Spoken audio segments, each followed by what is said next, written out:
Hey guys, so I couldn't quite get to Halloween Kills on time. Hopefully next week I'll be able to get to the film. Hopefully by the end of the month I can get to the film because it would kind of suck to watch a Halloween movie in November. But regardless, you're not getting a regular review this week. However, what is going to happen is that I will give you a supercut of a bunch of reviews. And these are all last year's Halloween videos. Last year, I tried to do my own Monster Madness Long Box of the Damned type thing called House of Terror, where every day I didn't upload a regular Animal Logic or Toon Talk or Disney Dude. At the time, I made Disney Dudes. I would make one of these movie reviews of different horror properties. I failed to get them every other day for when I didn't have anything else. I only ended up posting like 15 or 18, somewhere in between that. And I tried to do that big marathon again this year, same format. But I just couldn't really find the time to find these movies and watch them and do a big old marathon like that. Especially when I got stupidly busy in the summer. So I ultimately decided to just do the weekly horror reviews in October, and one of them being a supercut of the previous Halloween videos. So please sit back and enjoy some spookiness from the October of 2020.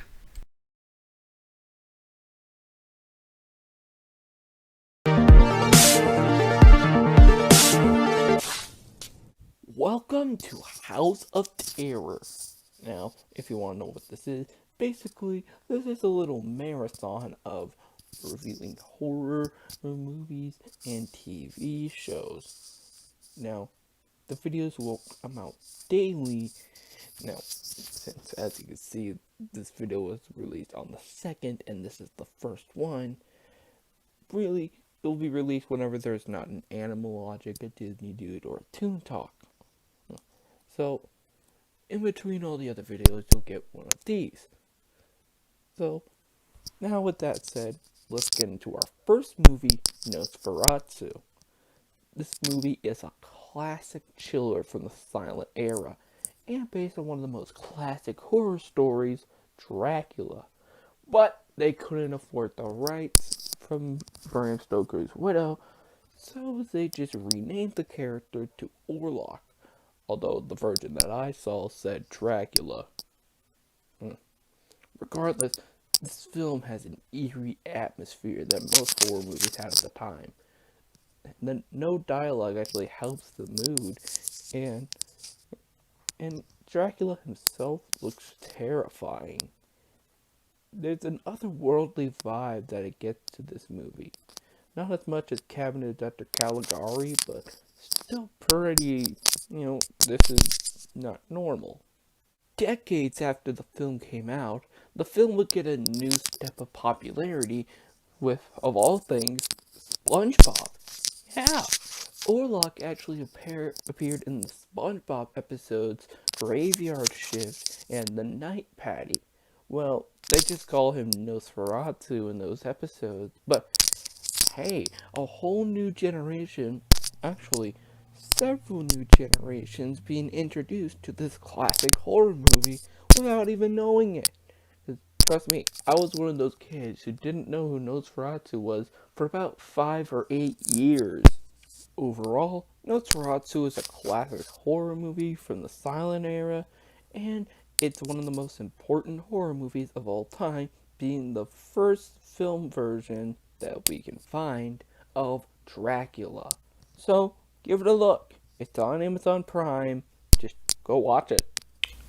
Today we're talking about the 1925 film The Phantom of the Opera. It's a film about a deformed man known by many people around the area as the Phantom of the Opera, who is secretly teaching a singer named Christine on how to sing like an angel. Well, the Phantom is actually gaining feelings towards Christine, but the problem is that Christine herself has a lover named Raoul. but the Phantom goes to extreme risk to get with Christine. Easily the best part about this movie has to be Lon Chaney. He's just so amazing. And he's truly an actor who was solely made for the silent era of film. Because his parents were deaf, and he mastered the art of communication through body movement. And he even did his own makeup, and it looks amazing. I mean, just mwah. And he's not even really like a straightforward monster villain. He's really just a tragic figure who just wants to be accepted into the rest of the world. But he can't because he's deformed and he doesn't know how to cope with it. Well, the black and white does look pretty grainy at times, but then again, this film is 95 years old, so it's kind of expected. I mean, we're not gonna get how later black and white movies look, where the black and white actually looks really beautiful, but no. The black and white looks good, and that old grainy, crispy actually kind of adds to the creep value. I really like it. In later years, the Phantom of the Opera would take on a new life in a different medium. But we'll focus on that in a different video coming this month. But for now, the 1925 Phantom of the Opera movie is a really great film and a must-watch for horror fans and fans of movie history. If you have the time, give it a look. It's available on Amazon Prime right now, so please do yourself a favor by checking this movie out.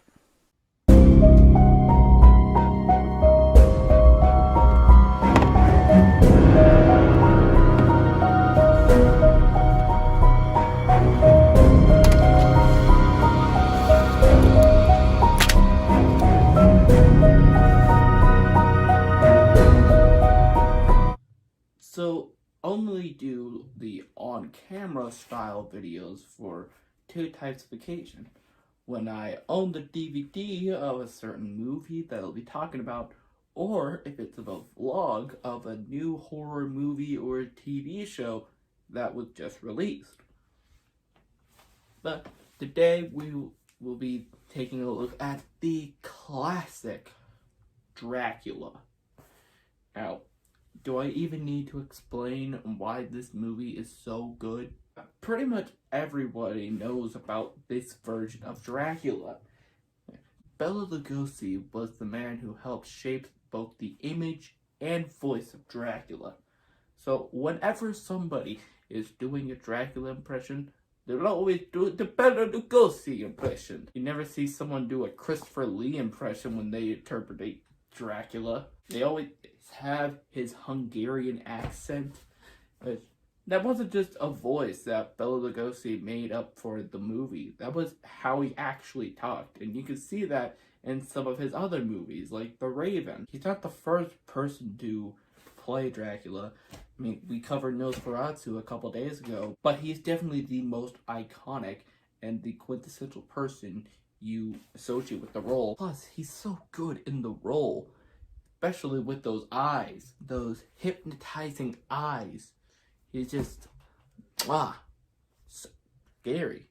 Speaking of scary, the film actually is one of the first sound horror movies ever made, and one of the first sound movies in general. And since it was one of the first, they didn't really think to add any music. This was just 6 years after Phantom of the Opera. It's funny on how sudden the change in sound movies would be, because only 2 years later, King Kong would come out with an amazing score, where there's not a quiet moment in the film, like, at all. But I think that the lack of music actually helps Dracula and establishes mood very well. Plus, the black and white makes it look all nice and creepy. Speaking of all nice and creepy, let's talk about Renfield. Renfield is just absolutely insane, loyal to his man Dracula. It's awesome. I love Renfield. He's amazing. And Van Helsing actually does the pretty good. He's confident in the fact that there's a vampire around when, well, most people probably don't believe him. The actor does Van Helsing, yeah, that's actually really good. And he's the only actor from this movie to return in the sequel, Dracula's Daughter, unless you count the still image of Lugosi. But not to say that Bela Lugosi never reprised his role of Dracula. He did do it in a couple short films where he met Betty Boop, but he wouldn't reprise his role in a full movie till 1948's Abbott and Costello Meet Frankenstein. And just 8 years after the film's release, he would tragically die, and he ended up getting buried in the Dracula cape, showing the fact that he truly is the greatest Dracula. And just 2 years later, a new Dracula movie would come out starring Christopher Lee as the Bat in a Cape, what I like to called Horror of Dracula. And he became the new face for Dracula. Dracula had fangs, he had blood, and sexually harassed women. Dawn of a new age of horror movies. New Dracula. But Bela Lugosi will still overshadow Christopher Lee as the definitive Dracula. And how this, not being the first, and definitely not being the last, will always be the definitive Dracula movie. The Walking Dead is an AMC zombie series based on the comic book series by Image Comics of the same name, that is about a police officer named Rick Grimes who mysteriously wakes up in a hospital to a zombie apocalypse. Well, as we all know, they call them walkers in this show. Rick heads to the big city to find some survivors, but he's instead greeted with a crap load of walkers. He does find a group of survivors, though. One of them is a big old bigot who they end up handcuffing and leave him to get devoured by walkers. Eventually, they all make it back to base, which features a lot more survivors. One of them being one of Rick's fellow police officers, and also his wife and son. The brother of the man that they left handcuffed, named Daryl, eventually comes, so they head out back to the city to find him.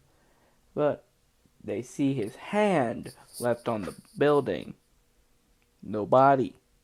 They assume that he got devoured by walkers, but apparently he's still alive. Well, just wait and see. I've only seen the first season, okay? So they make it back to base, and they're all relaxing and chilling, but then walkers attack! They mourn the people they lost, but then they go off and try to find a brand new base. They find a building in the city and they try to hide in it. At first it appears that no one's there, but the doors start opening up. Inside we see a scientist who was trying to figure out a cure for the virus that started the zombie apocalypse to begin with.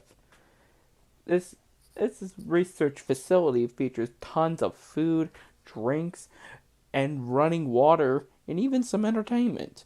So, perfect for surviving a zombie apocalypse. Well, the power is about to run out. Oops. So the scientist is just deciding to blow up the whole thing. Okay. Eventually, the scientist lets everyone out. Well, one of them stays here, so we lose a life. Sad. And the season ends with the facility blowing up and our characters trying to find a new base. So that's season 1 of The Walking Dead. What are my thoughts on it? Well, I think it's a really well put together zombie story. The show had me on the edge of my seat at many different occasions, and I cared about these characters, and I wanted to see if they were going to end up okay. In fact, at the end of the last episode of this season, I was actually screaming at the TV saying, "Don't kill off this character. I really enjoy this character." They don't end up killing him off yet. Keep in mind, I've only seen the first season, but you know, it really is suspenseful, and you know, it gets you to care about these characters in only 6 episodes. Now, obviously, there were much more episodes to come, and I'm just gonna say, I'm really looking forward to checking out the rest of the season. I would love to see what it has to offer next. I might continue it for Toon Talk, or just continue it for more House of Terror, or just continue it for me personally. That's what I did with Bob's Burgers. And who knows? I might do the same thing with, with The Walking Dead. So this is going to be the first of 4 vlog style videos of this little series that I'll be doing. You might be wondering, this isn't a horror show at all. Well, it's the Jurassic Park movies do technically count as horror, although you could say that they're more monster movies, like Godzilla or King Kong or something like that. I don't know. It just feels. Jurassic Park is one of those weird franchises where I'm just like, is it horror? Is it not? I don't know. So I just assumed it'd be safe to cover this show for this show. But I believe this is our first animated property so far. Anyway, so this is the first ever TV series based on the Jurassic Park film franchise, specifically Jurassic World. Now, what are my views on the Jurassic World series? Haven't seen the first one. I've mainly just seen a bunch of reviews, and what I've heard, it's not a very good movie. But I have seen Fallen Kingdom, and by God, did that suck. It was not a very good movie at all, in my opinion. Don't watch it if you think so. In fact, I think that and the first Jurassic Park movie were the only films in this franchise that I've seen. And yeah, I'm pretty sure that The Lost World and Jurassic Park 3 are on Netflix as well. But I just haven't gotten around to them because I hear they're bad movies. That's it. I might watch them someday, but for now I'm just fine with loving the first movie and hating the most recent movie. I'll probably see Jurassic World 3 once it hits theaters next year. Might do it for next year's House of Terror. I don't know. So, my thoughts on the TV show. I didn't even know that they were making this till I saw the trailer. And I was not very impressed. It was mainly the animation that I wasn't really sold on. Because the animation just did not look good, to be honest. I feel like it would have been better if it was hand-drawn or live action. Because I feel like, and that does resonate with the entire show itself, I feel like this would have been a lot more suspenseful if the film or the show was in live action. Not that I don't love animation, far from it. I absolutely adore animation. It's just that, I think it's mainly just the style that they were going for. Everything looks realistic. Maybe they make the humans look a bit more cartoony and the dinosaurs a lot more realistic. That would make the dinosaurs appear more threatening and disturbing and out of place. Like, dinosaurs should not be around in this world anymore. They should have died off eons ago. They don't belong. So, it may be, if you wanted to keep it CG, that would have been fine, but I don't like the realistic style that they went with. Now, what is the story of this show? Six teenagers head off to a division of Jurassic World called Camp Cretaceous, where it's pretty much a summer camp, but they do a whole lot of Jurassic World activities. Like roll around in a gyro ball or dig dinosaur shit. You know, the usual stuff. But everything changes in episode 4 when an Indominus Rex gets loose and they destroy their cabins and stuff.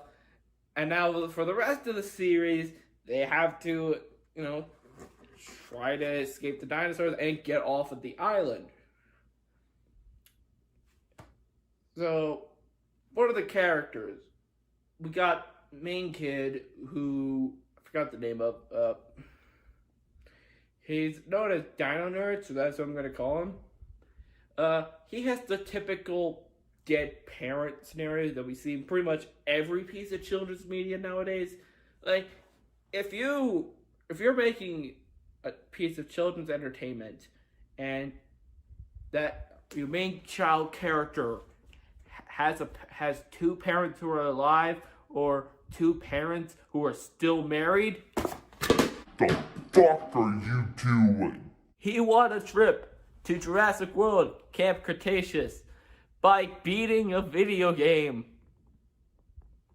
Yeah, because all the other people who may have beaten that game, were there only like 2 or 3 people that beat it? Because not all the people on the island played the game. Was he the old? I highly doubt that he was the only person in the world to beat that game. And what if you beat it after the trip? What, do you still get a free trip to Camp Cretaceous? So then you have the influencer character whose name is Brooklyn. Yeah, I remember half of the names. Her big deal for at least the first half of the show is that she's a YouTuber, or more like an online influencer, but they don't really mention any apps. She's just like, she's famous on the internet. And for the first half, she's constantly vlogging her experience at Camp Cretaceous. And she's constantly getting herself into trouble just so she can film it and upload it so that she can get views. Which is very reminiscent of YouTube vloggers in the last couple years. I hate this character because I feel like I would actually do this type of crap in real life.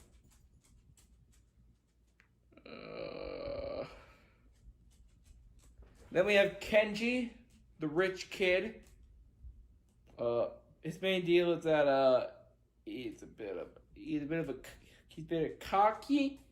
He's rich, and he knows the island more than anyone there. And pretty much personality. And his dad's so rich he barely spends any time with him. Typical rich kid stuff. So then we have the other characters who I forgot the name of, with the exception of one of them. First we have the farm girl, who it seems that she's all nice and upbeat and just an extreme extrovert and just want to make some friends here. But halfway through the show, it's revealed that she's actually a spy for something that I forgot, so that she can get dino samples and stuff for this company, rental company for Jurassic World, in exchange for helping her family's farm. Okay, that came out of nowhere. It's shocking. Not expect. But then again, I had zero expectations with this show. Then we have the athlete, who, again, I forgot the name of.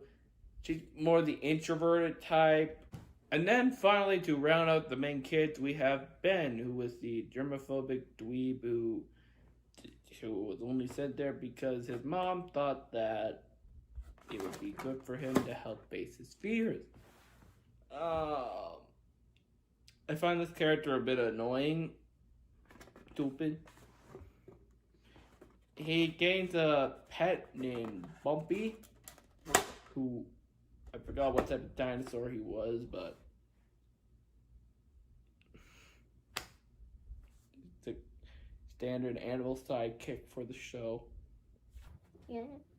And as for the adults, we have the two counselors who basically do nothing. More than being like, We gotta go save the kids! We gotta go save the kids! I'm cocky, I'm head counselor.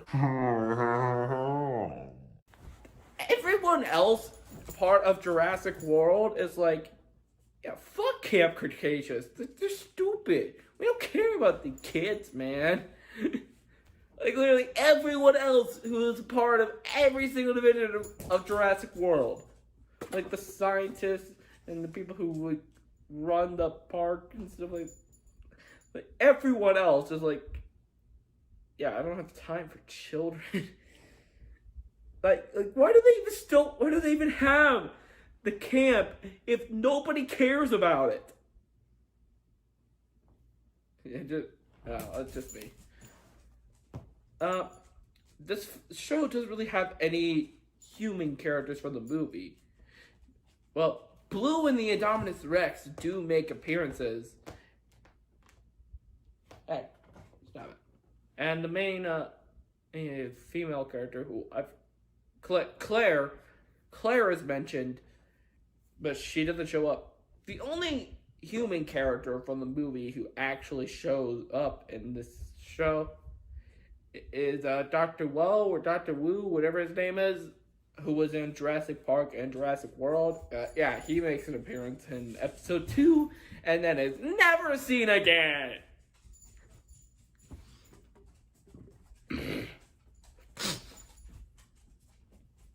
Yeah, excuse me.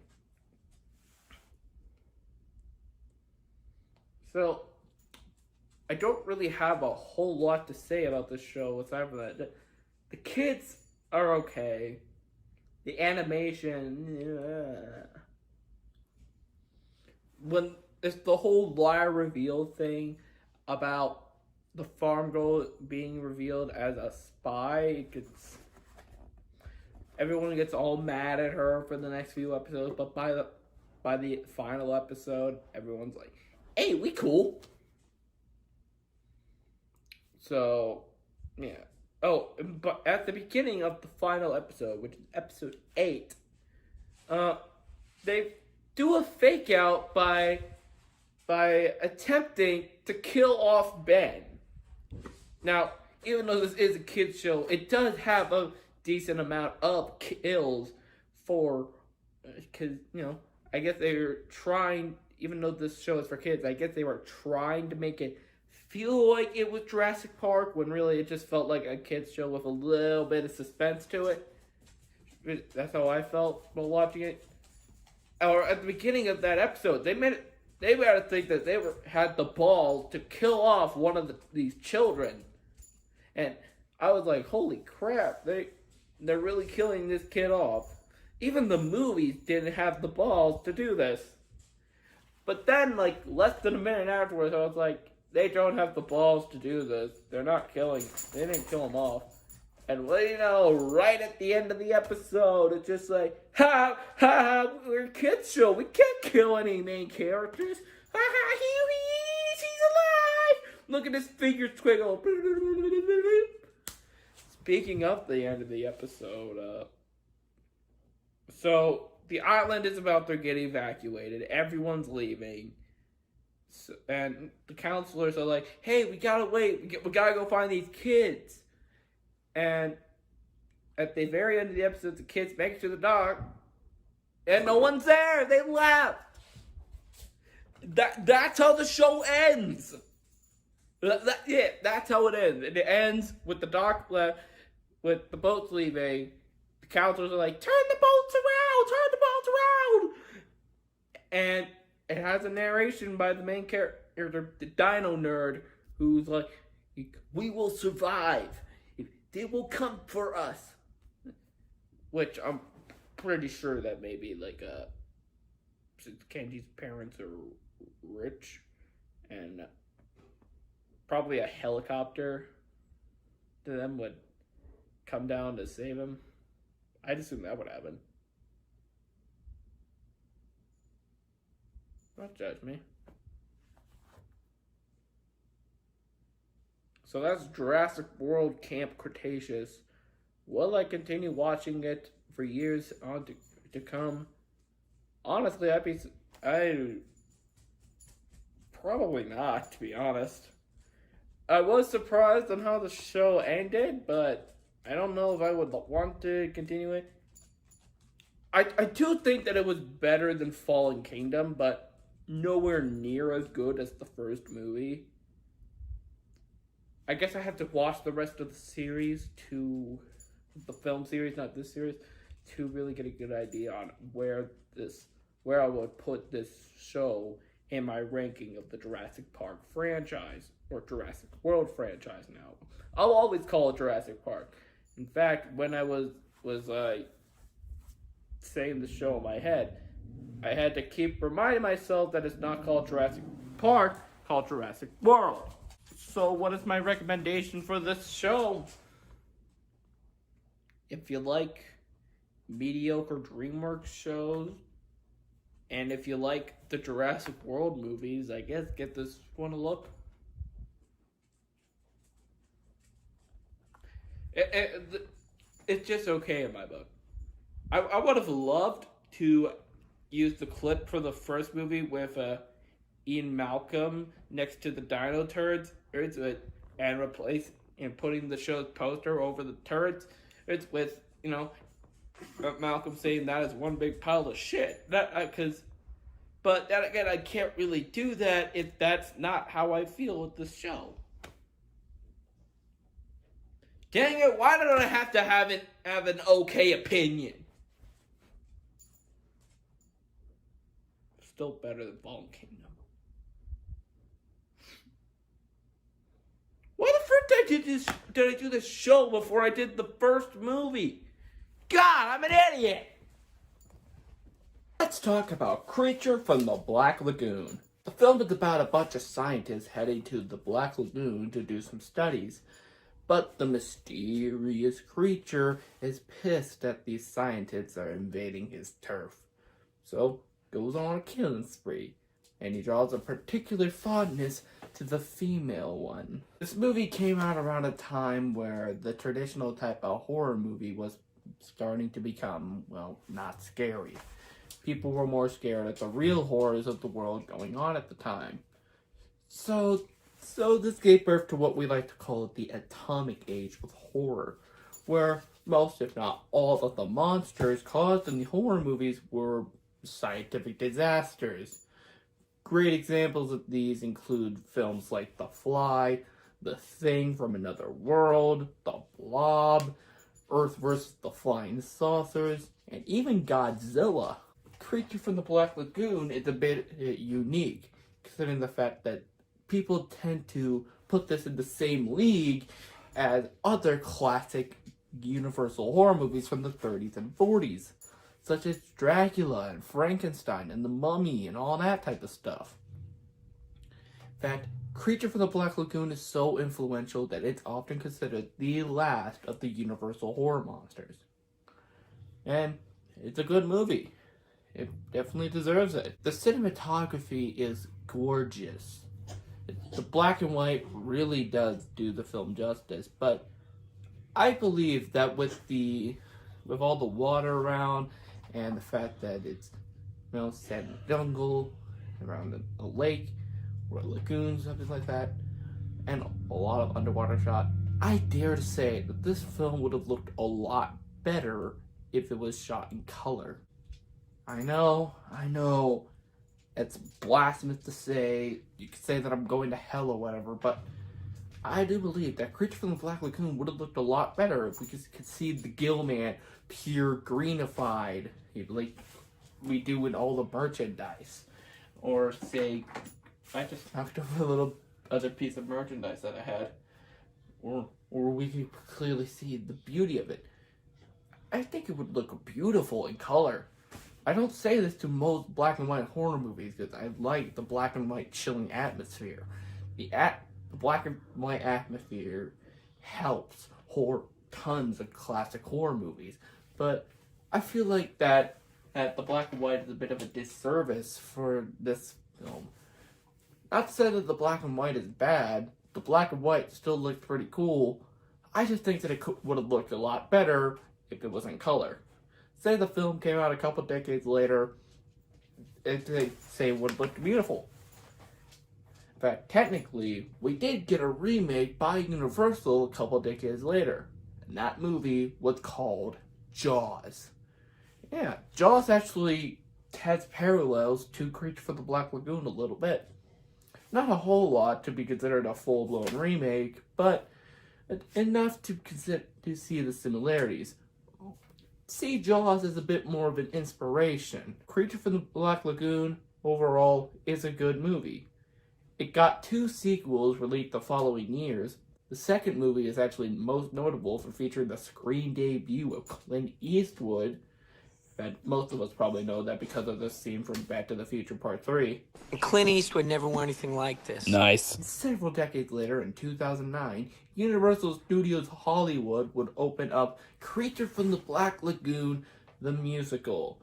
A 40-minute comedy musical that retells the story of the film with several cringe-inducing jokes. Both of them pop culture references and direct jabs at Disney. The Disney cruise is fleeing from the Black Lagoon! It closed after like 2 months. That didn't really tarnish the legacy of the original film. In fact, around that same time, it was rumored that a flat-out remake of the film would be in development. And the funny thing is that Creature from the Black Lagoon is the only Universal monster to not have a remake. I mean, Dracula, Frankenstein, the Mummy, the Wolfman, and even the Phantom of the Opera have all had remakes. And also Blumhouse's Invisible Man remake. Hello? I mean, okay, sure, technically The Bride hasn't had a remake, but she still technically counts as Frankenstein and stuff like that. Creature from the Black Lagoon, no remake. Nada. Diddly squat. Maybe the time is right to make a brand new Creature from the Black Lagoon movie. With Universal trying to remake all their monsters, maybe they should give the creature another chance. I feel like with the modern cinematography skill, and maybe keep the practical effects for the creature, and the fact that the underwater filming techniques have gotten a whole lot better since 1954, a remake of Creature from the Black Lagoon could be freaking awesome. Over the Garden Wall is the greatest Halloween-themed animated miniseries with songs about potatoes that I have ever seen in my life. The show is about 2 brothers named Wirt and Greg who get lost in the woods after accidentally stumbling over a wall from a cemetery. And the show is pretty much just them trying to get home while meeting all sorts of crazy characters and stumbling across some weird, creepy scenarios. Some notable characters include Beatrice, a human who her and her entire family were turned into birds, the Woodsman, voiced by Christopher Lloyd, and the Beast. No, not that one! There we go. The show is very unique, I would say. For starters, it's a miniseries.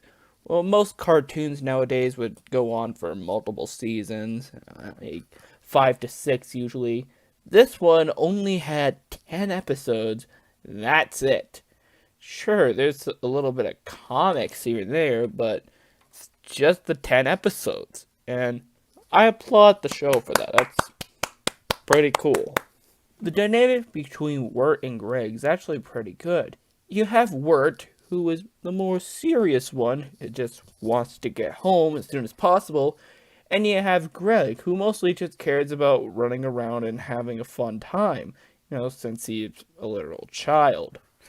And I love that, much like Courage the Cowardly Dog, This show does have a bit of a darkness and creepiness throughout it, but it's not afraid to get bright and silly, like with this little fantasy sequence, which I'm pretty sure is supposed to be an homage to Walt Disney's Silly Symphony cartoons, mostly because of all the bouncing and dancing and singing and rhyming. And there are a little bit of songs throughout the entire run. Not enough songs to classify it as a musical, but, enough that you'll come out of this show having one of those songs stuck in your head. For me, it's that freaking potato song. This show is really good on making you want to care about what happens. By the second half of the show, crap gets real, and by the final episode, you're just left being all like, oh damn, is that gorilla wearing blackface? So yeah, the show keeps you on the edge of your seat and you want to know what happens. I'm not going to go into any spoilers, even though this show has been out for like 7 years, but I'm gonna say there's a big old twist by the 9th episode that regards on how Wirt and Greg actually got lost in the woods to begin with. And I was like, what? I thought it took place in this time period. And the show is just freaking great overall. If you have not seen it, please do yourself a favor and give it a watch this Halloween. And I've definitely found something for me to watch every Halloween, so you do the same. It's a good show. Psycho is a film about a woman who, takes about $40,000 from her boss. Now she on the run. She stops at the Bates Motel to stay there for the night because of the rain. And she meets this weird man named Norman Bates who runs the hotel, who has a strange relationship with his mother, saying the infamous line, "A boy's best friend is his mother." However, around 45 minutes into the movie, our main character takes a shower, and Norman's mother comes in and kills her. Back in 1960, this was incredibly shocking. Back then, you didn't just kill the main character halfway through the movie. And even today, that's still a bit of a risky move. And today, whenever someone decides to, kill off their main character halfway through the film, or kill the main character at all, it's really... The filmmaker would usually say, I was inspired by Psycho to do this. But then again, is there anything else to this movie except for the fact that they killed off the main character? Well, absolutely yes. For starters, this was one of the earliest examples of a slasher movie. Technically, the most basic, earliest form of a slasher movie could technically draw from The Mummy from 1932, but the killer doesn't really go around with a sharp object stabbing or cutting people. It's just, a monster going around killing people, which really was the basis for most of the horror movies in general. So it doesn't really count as a slasher movie now, does it? It was Psycho that really, it can technically be qualified as the first slasher movie. And you have a killer who hides their face. Well, technically the killer doesn't hide their face, but it's hidden for the audience. And the killer runs around with a sharp object, and the movie has a body count. Now, granted, Psycho only has about 2 deaths in the entire movie, including that shower scene. But, hey, you could only show so much back in 1960. And Really, really think if it wasn't for Psycho, then we wouldn't have films like Halloween and Friday the 13th and Nightmare on Elm Street. So Psycho is very important and very influential for films like these to even exist. And of course, there is more to Psycho beyond just its historical values. The film is very suspenseful. After all, this was directed by Alfred Hitchcock, who previously was well known for making really suspenseful thrillers such as North by Northwest, Rear Window, and Vertigo. But he didn't really direct that many straight-up horror movies. Most of his films could be qualified as thrillers, but not really horror. In fact, correct me if I'm wrong, but I think the only flat-out horror movies that Hitchcock ever did were Psycho and The Birds. I may be wrong, but those are the only two flat-out horror Hitchcock movies that I can think of. So let me know down in the comments below if I'm wrong in any way. Speaking of Hitchcock, the way he decided to market this movie was actually pretty ingenious. There was a 5 to 6 minute long trailer which only had one clip from the entire film, and it was at the very, very end. Well, not the very, very end of the movie, the very, very end of the trailer, which had a clip from the shower scene. And it had Hitchcock going around the motel and the Bates house and just, revealing some of the scenes and the murders that happened. And the way he describes it is very gruesome, and you want to know what the frick is he mentioning or referring, and how does this look like?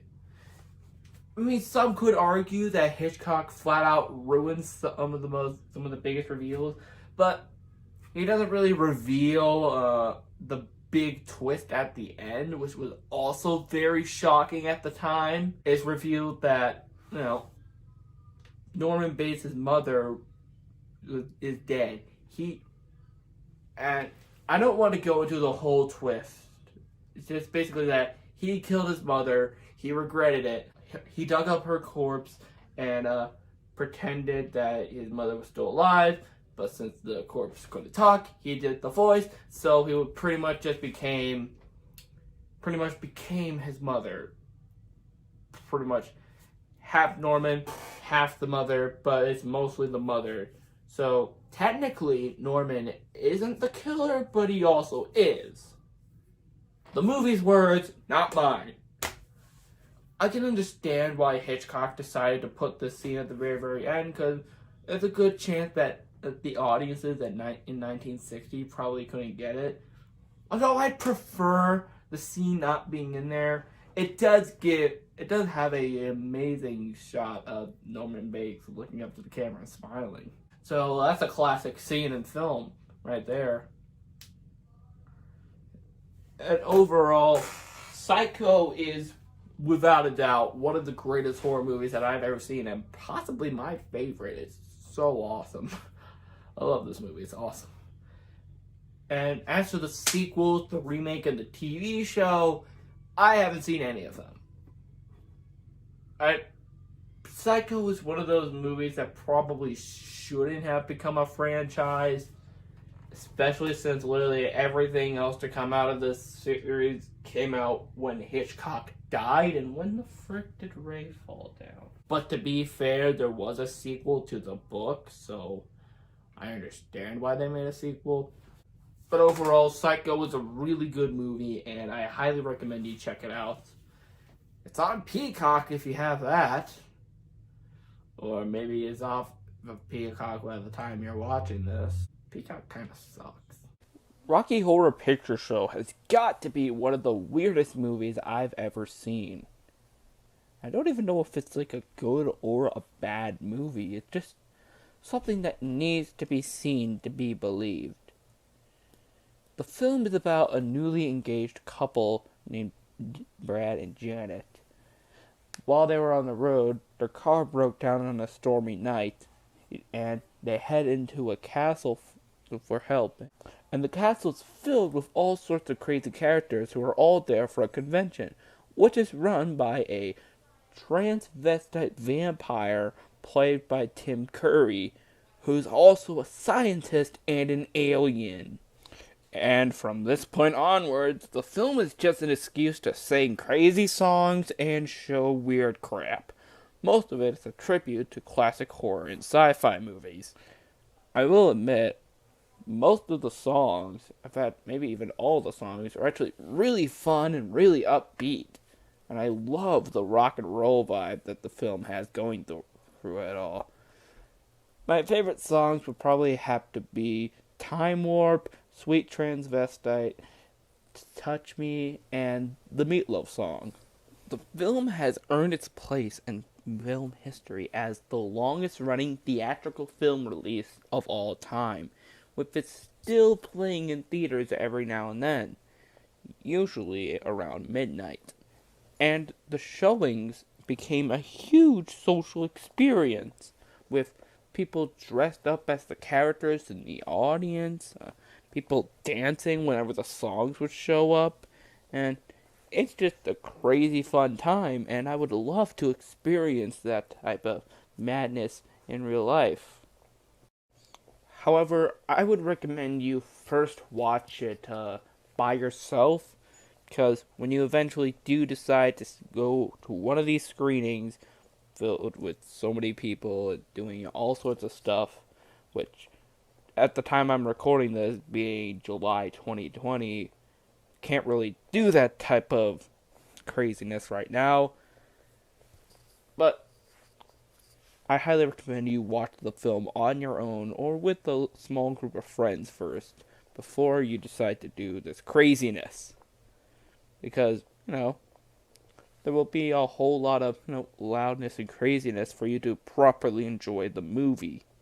But once you initially see it for yourself for the first time, go see it in theaters, wherever there's a showing of it. Currently, around my neighborhood, or town, whatever, there is not a showing at all, which is especially strange because my theater is open, and they're just playing what they have since no new movies are out as I'm recording this. Remember, July 2020. And if you decide to go see it with a group of people, particularly bring your friends. I don't know if I'd recommend you watch this with your parents, because there's a lot of sexual implications in this movie. So, I'd say, if you're in that really weird mood and you want to listen to some fun rock and roll music and, see some horror stuff too, I'd say check it out. Okay, so I would normally end the video here, but to my surprise, there is actually a sequel to the film called Shock Treatment. It's about Brad and Janet being forced to become contestants on a game show called, and that's pretty much all I got. I haven't actually seen this film. I just watched the original for this video. Maybe I'll come back to the sequel at some point, but I'm just surprised that they made a sequel to this movie. Anyway, Rocky Horror Picture Show, pretty good movie. Check it out if you're in the right mood. The Texas Chainsaw Massacre is one of the most disturbing films that I've ever seen. This is most certainly not one of those movies that you watch for fun around Halloween, because if this film is anything, it is not fun. This film is very disturbing. Like, holy crap. The film is actually loosely based off of the real-life murders of a serial killer. Although, the title crawl in the beginning of the film makes you think this is flat out based on a true story, which it's not. The characters are your typical teen slasher stereotypes. You got the virgin, you got the slut, you got the the geek, you got the jock, and you got the funny guy. This type of trope would be parodied decades later in Cabin in the Woods, which, if you have not seen Cabin in the Woods, I highly recommend you check it out. But back onto this movie. With a title such as The Texas Chainsaw Massacre, you expect this film to be very violent, very gory, with several different teenagers or college students getting their limbs chopped off by a chainsaw-wielding maniac. Well, surprisingly, it's actually not that violent.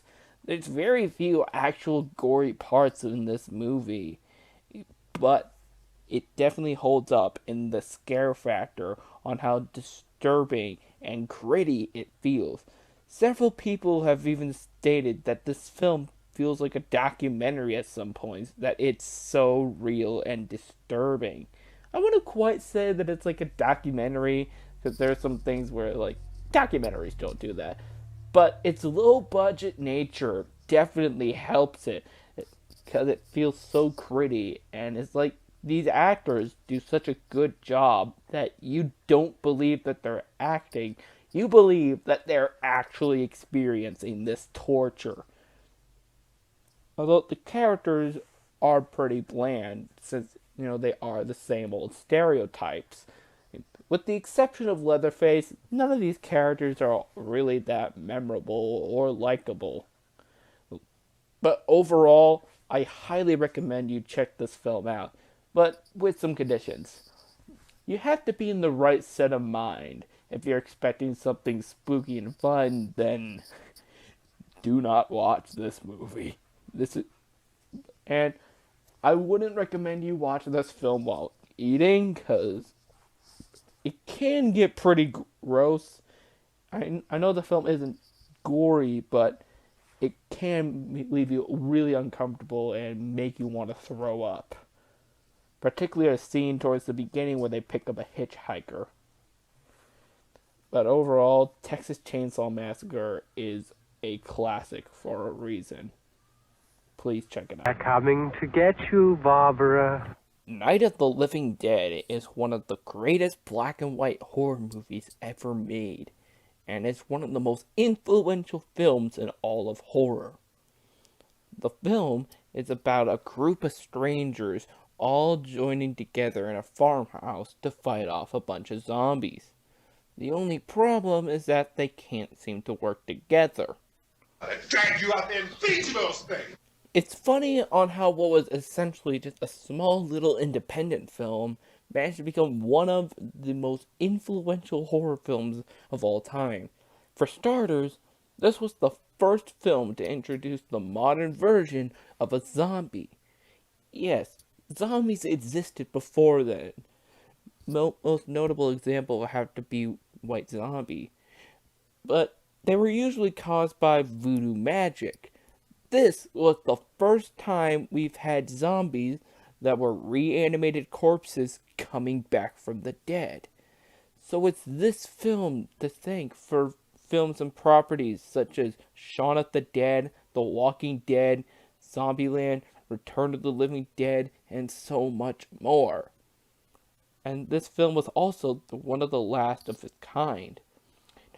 The film was filmed in black and white simply because it was a lot cheaper at the time to use black and white than color. So this can be considered the last of the great black and white horror movies. But it sprung a new springboard for the gross splatter films, such as the ones that would follow suit in the 70s and 80s. And not long after the film was released, the MPAA came out with the age ratings. So young children went to see this movie, and I bet they were scarred for life. Although I will admit, this movie does look very cheap, but it actually works to its advantage. It actually feels a lot more creepier. The black and white tone helps, and there's a lot of handheld camera shots, which were pretty innovative for the time. Plus, some of the zombie makeup isn't the best, but that decomposing corpse looked awesome, to be honest. Plus, this film had some pretty strong balls. I mean, back then, a black man starring in the lead role was unheard of. And speaking of having balls and the lead role, let's talk about the ending. Mainly the fact that there were no survivors from the main cast. Pretty much every single named character ended up dying in this film. And that's pretty ballsy. No Hollywood happy ending or whatever not. This is a true game changer, risk taker movie. The film would go on to have several sequels, including Dawn of the Dead in 1978, Day of the Dead in 1985, Land of the Dead in 2005, Diary of the Dead in 2007, and Survival of the Dead in 2010. And Night of the Living Dead and Dawn of the Dead would have remakes released in 1990 and 2004, respectively. Sadly, in 2017, the director of all of the movies, with the exception of the remakes, George Romero, would end up passing away of lung cancer. Now, even though he might be gone, his movies will live on as some of the most important and groundbreaking and greatest films in all of horror. And, with the case of Night of the Living Dead, possibly even film history.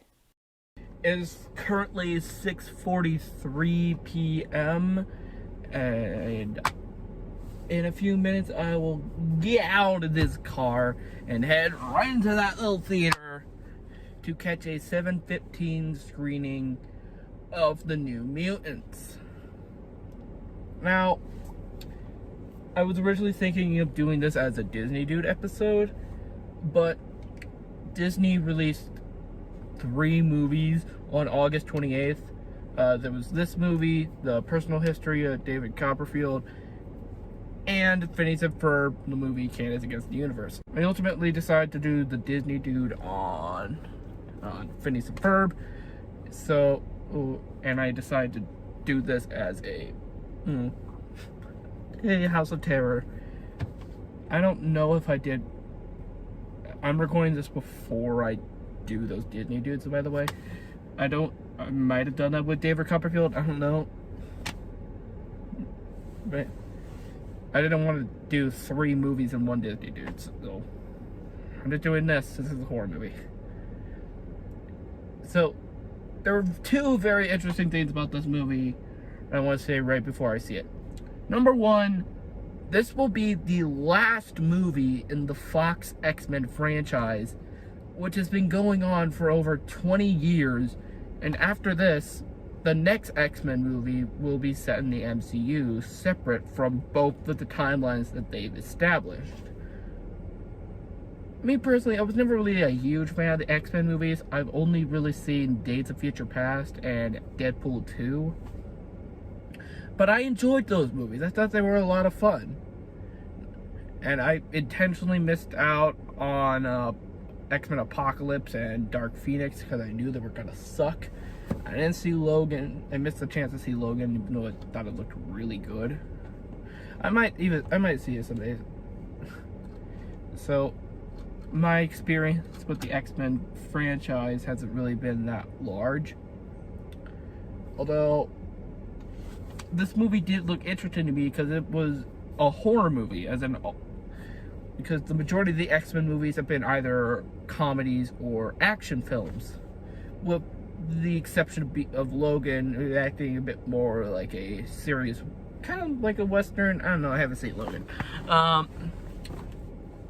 So, I'm very interested in what this movie has to offer, and see you later. See you there. Alright, I'm here with Duke and his brother Norman, who doesn't want to be on camera, but say hi anyway. Hello. Alright, what are y'all's expectations for this movie? Yeah, because it's X-Men turned into horror. It's an action movie that you're transforming into horror movie. I mean, we've had reversed in the past. Remember Alien turned into an action movie? Yeah, Alien vs. Predator. Well, Yeah. when you transform horror to action, it's different than transforming action to horror. No. It's harder to change horror to action than it is to change action to horror. I mean, when you look at the Alien movies, like each and every one of them, with the exception of everything after Alien Resurrection, is basically has a different genre. The horror, action, prison movie. It's slapstick comedy, basically. Norman, how about you? I don't know, man. All I can hope is as good as the other X-Men movies. That's all I know. Yeah, you can hope. Hope it's as good as the recent R-rated ones, and not as good and not bad like Apocalypse and Dark Phoenix. Yeah. Those were garbage. Although most of the steps I feel to this movie will probably suck. Number one, it's a PG-13 horror movie. Yeah, it's probably gonna be garbage. Yeah. Number two, it's a modern X-Men movie that's not rated R. Yeah. And number three, this film got delayed 4 to 5 times. It was supposed to come out in April of 2018, but probably due to competition with Deadpool 2, they delayed it to February of 2019. But probably due to production errors, they delayed that to September of 2019. But again, probably due to production errors, they delayed it to April of 2020. But because of COVID, they delayed it to today. And now we're finally gonna watch this freaking thing. So all those signs together with development hell, it being a PG-13 movie, horror movie, and it being a non-R-rated modern X-Men movie. And it's not action when it's a Marvel show. It's like trying to It's a movie. It's like trying to transform Avengers to horror. Hate to break it to you, buddy, but that already happened. How could you see that? I could actually be done with the original Avengers movie. That could actually be done with the way those monsters came to the portal. I mean, like certain ones of those things, they could go to like people during the aftermath and them being like haunted of it in their dreams and everything. That would be a good one. Because they did that in Iron Man 3 because he was being haunted by it and everything. They did it in Avengers. What was it? Ultron, I think, where he saw that thing in a basement and then went and then had a flashback to the whole scene. It's been a long time since I've seen Age of Ultron, so I'm not the right person to answer this question. Some people got the wrong seats. No, M 11, 12, 13. We're on down the other side. Oh, okay. So you're fine. So, I mean, this is not the first Marvel foray to horror. We had the Marvel Zombie comic series, and we had the Venom movie, and of course we have Blade. The Venom movie wasn't horror at all. It was kind of somewhat. It was action. It was action and horror because it was horror was a sub base of it. Yeah, I guess it's kind of like Aliens, where it's an action movie first, then a horror movie second. I mean, I never seen horror at all in it. I just saw action plus when you've got comedy. When you've got think like kids that have never seen Venom before. That would be horrifying to them. So that's why it's somewhat horror, because the appearance of Venom. If you've never seen him before, from like the comics and the old Marvel stuff and everything, and seeing him just bite off a random person's head. And just well, they blocked that out in the actual movie once it got like a rating and everything. They blocked that part out, but in the unrated version, you just see him go and just bite off somebody's head. That would be pretty horrifying for kids. And we're having another Marvel horror movie next year with Morbius. But then again, Morbius is about like vampires and stuff, so it makes sense. Yeah, it makes more sense. Yeah.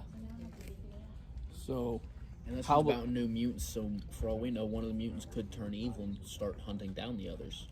I just want to see this movie have Cyclops be a mask slasher and goes ahead and stabbing members of the X-Men with a knife. No, wait, it makes more sense if it was Wolverine. But Wolverine's dead. It could be a prequel. Wolverine's like dead. It takes place before Logan, man. Yeah, could take place before Logan. He died because his contract was done and he was done with the movie. Yeah. You can recast. There would be no better Wolverine than Wolverine. I'm sorry. Yeah, They're recasting Wolverine for the MCU. It's not going to be as good as normal Wolverine. You do realize that the actor has a name, you know? I don't know names. It's Hugh Jackman. Oh, yeah, I forgot. I always forget it's You know P.T. Barnum in The Greatest Showman? I still don't think he'll be as good as the original Wolverine. Sorry. Hugh Jackman wasn't the first Wolverine. Yeah, I said not as good. The X-Men cartoon, Hugh Jackman didn't play Wolverine in that show. I literally just said I don't think he's going to be as good as the original Wolverine. But he's not the original Wolverine. Oh my god. Hugh Jackman is not the original Wolverine. I know, that's what I'm saying. I'm saying he's not going to be as... I'm saying I don't think he can be as good as the original. The actor replacing Hugh Jackman or Hugh Jackman?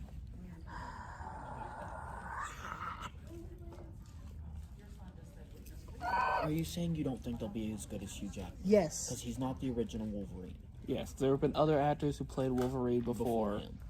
Like in Spider-Man and the Amazing Friends and the Fox X-Men cartoon. Oh yeah, those two. Yeah, there have been other people that have played Wolverine before Hugh Jackman. That's what I'm getting at. And the lights are starting to dim, so we'll see you right after the movie. X-Men, all the Jonas Brothers, Stormers, Miley Cyrus, superheroes owned by Marvel, Disney has acquired. Okay, so we just got out of New Mutants, and this guy too who shot up his scene. Thoughts? I mean, it was better than expected. Better than expected. Better than expected. Way better than Cats. Yeah, that's the movie last when we were on this channel. Way better than Cats. Yes, but I've never seen that one. Don't. It's terrible. That's why you need to watch it. Oh. It was an okay movie, not particularly good, but a terrible finale for a film series, I must say. Yeah, because the way it ended it yes, it is. Another movie in I the seriously series. don't think it is. They're most likely lying. They have done this before. They have lied before. Yes, it's the last one in the Marvel Fox conjoined universe. Yes, That's it's not the last X-Men movie, but the last one in this universe. Like Spider-Man 3 wasn't the last Spider-Man movie. It was the last film in that universe. Because Fox and Marvel aren't going to be working together anymore, right? Yeah, well, now all the X-Men movies will now be made in-house at Marvel for the MCU. And they will go under the Marvel Studios and Disney banner, not the Fox banner. Or 20th Century Studios, so, because of the rebranding. Yeah, although, this was a very disappointing horror film, I might add. It was very light on the gore. And the kills. There was literally like you see die by something. Yeah, literally I'm pretty every sure. Other person, like you literally only see 2 deaths. Yes. The first one at the beginning, where I'm not gonna spoil everything, so never mind. I mean, this video won't come out till a couple months after the movie's released, so. First one where the father's head was literally split open from claws. Oh no, his head wasn't split open. It was literally just he was laying there with blood on his chest. That's His face was like claw. Like you could see claw marks. That was on the his face. priest. No, I mean The one the that ran beginning of the the girl? show. No, the beginning of the show. You couldn't see that because his face was blacked out in the shadows. I could see them. And maybe we should probably get into what the film's about before we get into the kills. Yeah, probably. Alright, so basically the film is about these mutants who are in this hospital and none of them know about their powers yet. So they're sent to this hospital. Well, they find out about. Well, their they know powers. their powers. It's just they're first getting them, and then They know their powers, but they don't know how to control them yet. One of them does. One of them 100% does. Yes. So they're sent here to figure out how to control them, but unknown to them, they think that they're probably there so that they can learn to become crime fighters and X-Men. But Said spoiler alert. this video will come out months after the movie, so. Still a spoiler alert. Yeah, I'll just put it at the beginning. So, it pretty much just but the Doctor is actually training them to be killers. Yup. And our main character's powers is to Nightmares. make people's biggest fears real. Yeah, just make your fears real and make them manifest and make Kind of. and make them So stronger, she basically. kind of has And kind of like a Krueger scenario. Yeah, and it's kind of like stronger as the time goes on of her being around you. That's what it seemed like. Because when it first started off, it was just like a small nightmare, didn't really leave any. And then it marks. Yeah, speaking of Freddy Krueger, this whole film setup kind of reminds me of Nightmare on Elm Street 3 with the whole band of misfit teenagers or young adults type of thing in a hospital. And just the setup, it's also very light on the action. I feel like there's only like one true action scene in the entire film, and that is at the very, very end, where they fight giant demon bear. And one of the mutants has a with a warrior thing who can teleport, and she carries a dragon puppet, and the dragon puppet. It's not exactly teleporting. It's her going to her own universe that she made using her powers that she can use limited. Yeah, and the dragon puppet comes to life, and it looks like Spyro. Yeah, it kind of looks like Spyro. Yeah, that's what I'm thinking. It looked exactly like a Spyro. Yeah, like if they made a Spyro movie, that like you'd imagine this was Spyro. Just like a bit bigger. Did Disney buy Spyro too? I don't know, man. I think they might have, but that was like Skylanders. That was a Skylanders thing, though. Spyro came out before Skylanders, though. Yeah, fair enough. Dude, what the frick are you doing? He's trying to get your views up. That's all it is. I'm just being stupid. Yeah, trying to get his views up. That's how you get views up, DJ. He's being stupid. Yes. And now you've been called out for it. People are going to be viewing it even more. None of the main characters died, so it was a very. Well, there was one. No, Yeah, but she not wasn't like really the a main character. She was the main character. She was one of the main characters. Not like the main teens. Like the teens were main characters. Yeah, the doctor definitely wasn't. That like a side, kind of like the. She was kind of like She's kind of like the kinda villain of like the the film. antagonist. She's kind of like the villain. Yeah, she's kind of like the antagonist that you see in the film. So, I'd say this film is a decent standalone horror film, but I don't really know. This film doesn't really satisfy anyone in the. Shut up! It doesn't really satisfy anyone in these crowds. Like, horror movie fans will be unsatisfied with the fact that there's not a lot of gore and there's only like 2 deaths. Marvel fans will be dissatisfied with the lack of action and how and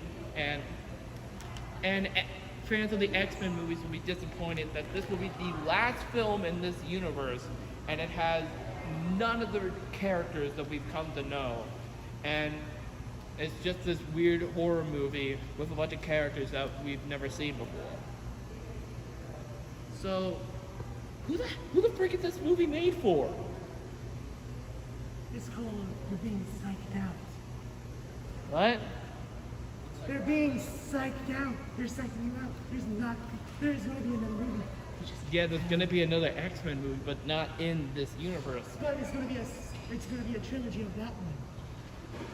I don't think that. I mean, I'm thinking that might be the new movie in the universe. In the new universe. Like how they're still going to make movie Deadpool movies just in Yeah. the MCU.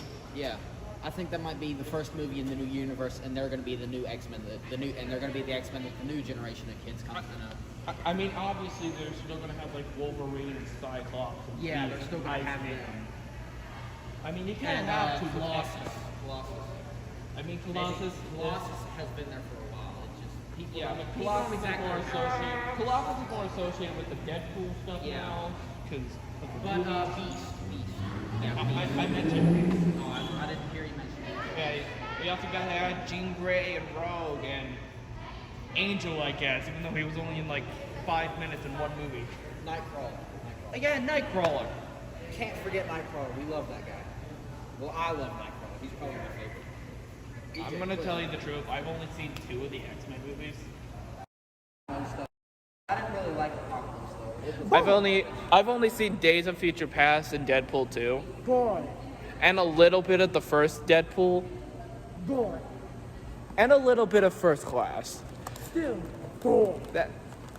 Boy. I was just not interested in the X-Men movies all that much, man. I'm sorry. Boy. It's like Ryan Reynolds is making another superhero movie. Well, actually, it's more of like a video game action type of film. Oh, okay. Yeah, Free Guy. What? What? I'm trying to make sure I'm not seeing that shit. Oh, sorry. Yeah, you keep on telling me forward more and more to him. Sorry. You're just trying to break. I'll just try and edit it out, dude. We're just rambling on. We're not even talking about the movie anymore. Yeah. We should probably cut it off So, there. peace. Bye-bye. So, overall, the film's a mess.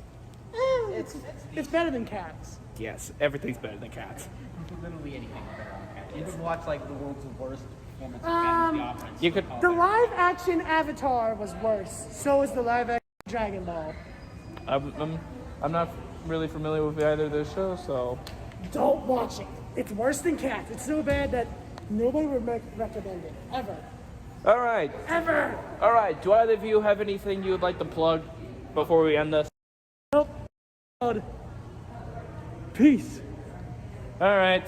Be sure to watch all the other videos part of this little series. Be sure to like, comment, and subscribe. Follow me on TikTok and all that other stuff. And I'll see you later. Bye. Most horror movies are usually aimed towards an older audience. Usually older teens and adults. But in 2012 came a film called Paranorman, which made a horror movie aimed for children. And I'm not just talking about like a standard kids film with spooky themes, but a flat-out horror movie that kids can watch and enjoy. Sure, there's some funny bits, but there are some moments that are genuine terrifying. So let's look at the story. The film is about a boy named Norman who can see dead people. These dead people have some unfinished business to do, and they pretty much didn't accomplish that much stuff when they were alive. Oh, everyone sees Norman as a freak, because they think, well, he can see dead people. That's not weird. That's not normal. He must be crazy. But another guy who can talk to dead people, played by John Goodman, says that there's a witch's curse because there was a witch who got killed in his hometown. So John Goodman dies, so Norman has to read a bedtime story to the witch so that she won't wake up and raise the dead. Norman fails to read and the dead rise, so Norman and his friends have to stop this. The film was made by Leica Studios, who also did Coraline. This is their second ever movie, and it makes sense that they would do something a little bit similar to Coraline. A child as the main character, and have it be a bit of a horror film aimed at kids. But to be honest, it kind of doesn't really feel like a kids film. It more feels like not a kids film that would be made today, more a kids film that would come out in the 80s. Like, this almost feels like it. This feels exactly like an 80s kids movie. Something like Monster Squad. Because they say some stuff and they do some stuff in this movie that isn't necessarily today's standard of PG. Yeah, this is one of those few movies that come out nowadays that actually deserve a PG rating. Shocking, I know. Now, all the characters have their certain little likabilities to them. Norman as the weird kid who likes horror stuff. All characters are a bit odd and quirky. sort of like the average characters in a Tim Burton movie, pretty much. You might not remember their names, but you will definitely remember how the characters look and their personalities. And that's basically what you need to do in an animated film. Like, get the character's personality solely based on how they look. Like, you look at Norman, you know the personality of him. You look at his sister, you know her personality. You look at her crush, you know his personality. And you even look at the zombies, you might have a chance to know what their personalities are. Oh, I used the dreaded Z word. It'll make sense if you see the movie. Which, I'm not going to spoil anything of what happens here in this film. There's a good chance that most of you have probably seen it already, but if you haven't, I highly recommend you go and check it out. I'm not sure if it's streaming anywhere, like, might be on Amazon Prime, something like that, I don't know. But I watched it on DVD, and I'm really ashamed that Leica never did any more horror stuff after this. Because after Paranorman was the Box Trolls. And the reason this DVD is the way it was because Noah gave it to me from a library. And it's a Blu-ray cover, but it's in a DVD case. And it's just a DVD. Libraries are weird. Don't get movies from libraries. They're weird. That came the Box Trolls, which was more of like a fantasy comedy thing. It was 202 Strange, was like an action samurai kind of thing. And there was Missing Link, which was a buddy travel film, a buddy road trip movie with a Sasquatch. So it's a bit disappointing that we most likely won't see another horror film from Leica, but the two that we got, Coraline and Paranorman, they were really good.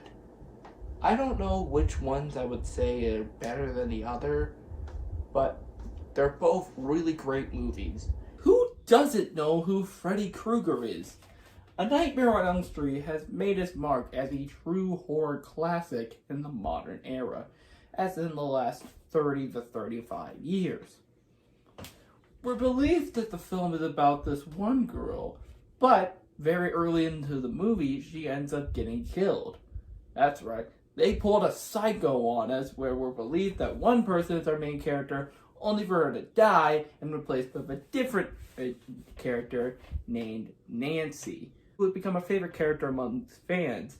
And when she died in the third movie, it was deemed as a sad moment. And when she returned in New Nightmare, playing as the actress playing herself, it was fun to see her again back in the New Nightmare movie. Those of you who aren't aware for some reason, A Nightmare on Elm Street is the film about a man who can kill you in your dreams. This concept is just terrifying, really, because when are you more vulnerable than when you're asleep? That's why you should always sleep with your door locked. The character of Freddy Krueger has become super iconic over the next 35 years, with his wisecracking remarks, his signature burnt look, and his wonderful one-liners, which out of all of the films, only one of them was improvised.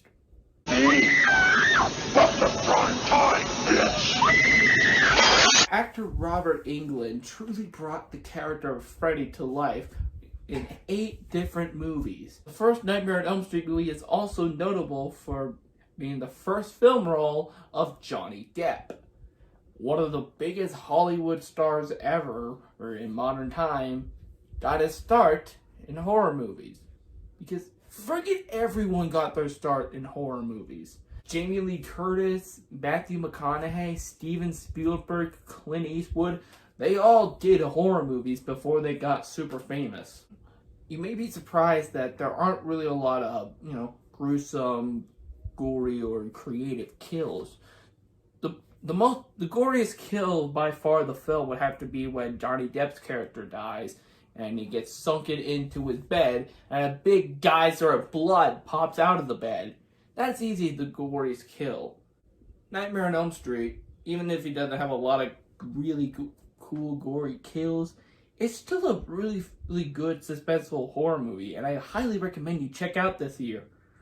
And I'll definitely be checking it out again sometime soon, and I'll definitely be checking it out a million more to come. Alright, now we're in for something awesome! We got The Evil Dead here today! For those of you who don't know, the film is about a group of college kids who go out for a nice little getaway at a cabin in the woods. While they're looking around in the basement, they find a weird book called the Necronomicon, which is a book that can bring the dead back to life. But, it's not like, the normal way, like it's either, they're back to normal, or they're zombies. These are zombie demon hybrids called Deadites. And after everyone either got turned into Deadites or got killed by one, Ash Williams now has to defend himself by either destroying the Necronomicon or killing his friends who are now Deadites. Now, the best character that people remember from all of these movies is easily Ash Williams. But he doesn't become the full Ash that we all know and love in this movie. He's actually more similar to Shaggy from Scooby-Doo in a way. A guy who's mainly just there along for the ride and is a bit cowardly and who usually ends up saving the day in the end. Although I guess in Scooby-Doo it's more the dog who does the deal, but you know what, anyway. It's not till the second and third movie where he finally becomes the hilarious gun-toting, jerkish idiot that we all know and love. But Ash is still entertaining here. Speaking of entertaining, while the other films would lean more towards horror comedy, this film is straight up horror, and it's a very effective horror film, and there's some moments that genuinely frightened me, and were pretty suspenseful. And the blood and gore is actually really well done.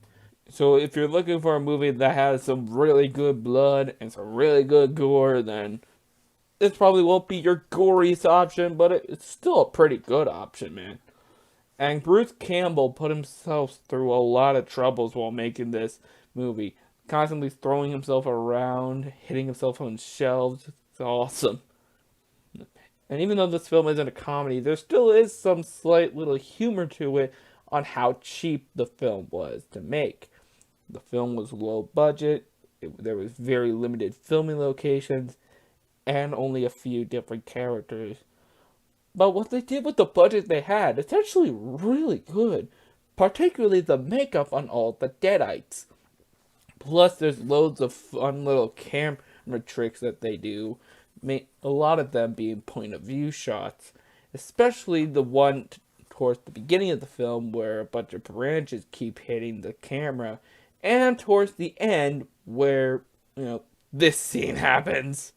After the film's release, Evil Dead would become a huge franchise, spawning sequels, a remake, video games, comic books, a TV show, and even a musical. But the original movie will still remain as, well, Groovy. Happy Halloween, everybody! So I was initially planning to do another movie review today, but couldn't really get one out in time. So I decided to instead do a quick little video on Halloween in general. I'm sorry that I didn't get to upload every single day this month like I initially wanted. That there are some videos I promoted in the trailer that I didn't get to make this year. Maybe next year. Hopefully next year. Now, as you see, I'm in my Halloween costume. I'm Joe Exotic, eating a little stuffed tiger. Waiting for the trick-or-treaters to come. So, I hope that you have enjoyed the marathon that we've been doing. And I'm sorry that I didn't get to upload every day. But hey, you got 2 Animalogics, 2 Toon Talks, 2 Disney Dudes, a cover, an announcement that I'm making a podcast, a What's New episode, and 15 movie reviews. Plus a Nerd Alert episode, I almost forgot. And a TikTok compilation. I uploaded a lot of videos this month, and I'm hope that you guys were happy with them. So, and I would love to do this again next Halloween. Hopefully, I be more prepared, because I clearly wasn't prepared this year. Start doing it at the beginning of the year. That's what I should do. So yeah, pretty much. If you guys enjoyed this marathon, please let me know. I know that there's been a lot of horrible stuff that happened in 2020. Even this month, there's been some horrible stuff. Even today, Sean Connery died. Which, wow, that from James Bond to Indiana Jones Sr., that man has had a great career, and it's sad to see him die so soon, I'd say. But the dude was like 90, so he lived a long life, a complete life, pretty much. But yeah, my biggest respect go out to him and his family, and I hope they're doing okay. And sucks that such on a wonderful day something so tragic happened. But Halloween is a scary time after all, so. And the election will be coming up in just 3 days. A lot of people are scared. Nobody knows what the future of the country will hold. But, you know, I think it says, this is mainly for my American viewers, it says Americans will be able to live through it and will survive if we have to deal with another 4 years of Donald Trump, or we'll deal with 4 new years of whatever Joe Biden has to offer us. We'll most likely be in good hands with Joe Biden, but nobody knows what the future will hold for if we get Donald Trump. We could be like even worse than we were this year. The virus could still be happening in 2024 almost. We don't know. We don't know. But I hope you enjoyed all the videos that I've put out, whether last minute or planned since June. I hope you enjoyed them, and I would love to continue this next year and do more movie reviews and relatively the same amount of Disney Dudes, Toon Talks, and Animal Logics. So, from all of us here on the interwebs, from me and the Tiger, my Joe Exotic Tiger, I would just love to say thank you guys for watching all month long, and happy Halloween. And so, our final tale from this year's House of Terror has come to a close.